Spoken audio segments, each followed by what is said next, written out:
নমস্কার বন্ধুরা, সকাল থেকেই প্রকৃতি খুব সুন্দর সাজে সেজেছে। চারিদিকে বৃষ্টি হচ্ছে, কিন্তু আমাদের এখানে রৌদ্রোজ্জ্বল দিন। তাই সুন্দর প্রকৃতির রূপের একটু ঝলক আপনাদের সাথে শেয়ার করলাম। পাহাড়, এই ৩ অক্ষরের মধ্যে যে কি টান আছে তা আমরা সত্যিই কেউ জানি না। শুধু জানি আকাশ, পৃথিবী, গাছ ও পাহাড় আমাদের সবচেয়ে বড় শিক্ষক।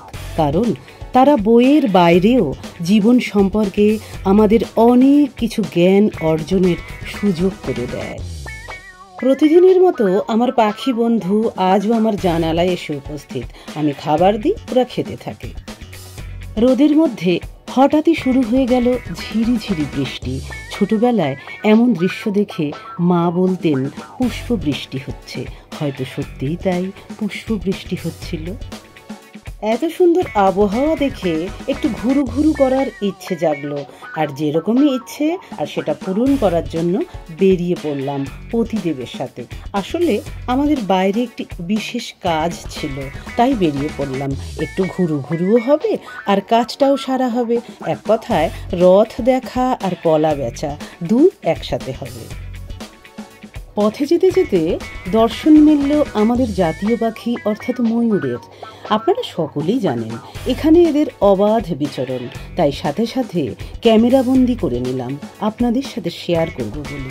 ভালো কোনো কিছু সকলের সাথে ভাগাভাগি করে নিলে তার আনন্দ আরও দ্বিগুণ হয়ে ওঠে।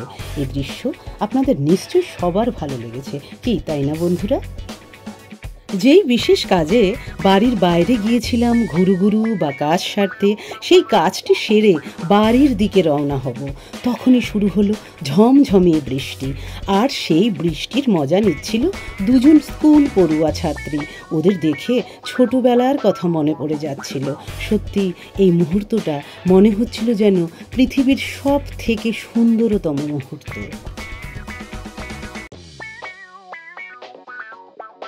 অঝোর ধারায় বৃষ্টি হয়েই যাচ্ছে, আর সেই সময়টা কিভাবে কাটাবো এই কথা ভাবতে ভাবতে আমরা একটি রেস্টুরেন্টে ঢুকলাম। খুব ছোট্ট পরিপাটি করে সাজানো সেই রেস্টুরেন্টে। তবে সেই রেস্টুরেন্টে শুধুমাত্র চাইনিজ খাবার আর নেপালি খাবারই পাওয়া যায়। আর রসনা তৃপ্তির জন্য চাইনিজ আর নেপালি দুই খাবারই অর্ডার করলাম, অর্থাৎ চাউমিন আর থুকপা। এখানে এসে সময় কাটিয়ে ও খাবার খেয়ে বেশ ভালোই লাগছিল।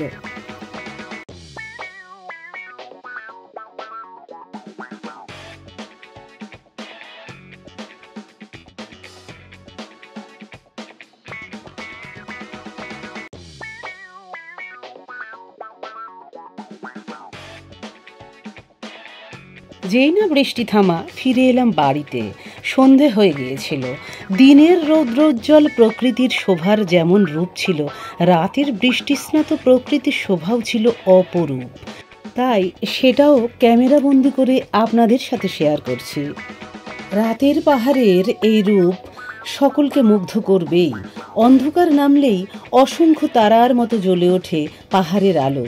অসাধারণ সেই দৃশ্য। বন্ধুরা, আপনাদের সকলের নিশ্চয়ই এই ভিডিওটি ভালো লেগেছে। দিন ও রাত, প্রকৃতির এই পুনরাবৃত্তিগুলিতে অসীম নিরাময়ের কিছু রয়েছে, কারণ রাতের পরেই ভোর আসে। তাহলে আজকের মতো বিদায় নিচ্ছি। আগামীতে নিয়ে আসবো নতুন কোনো ভিডিও। টাটা।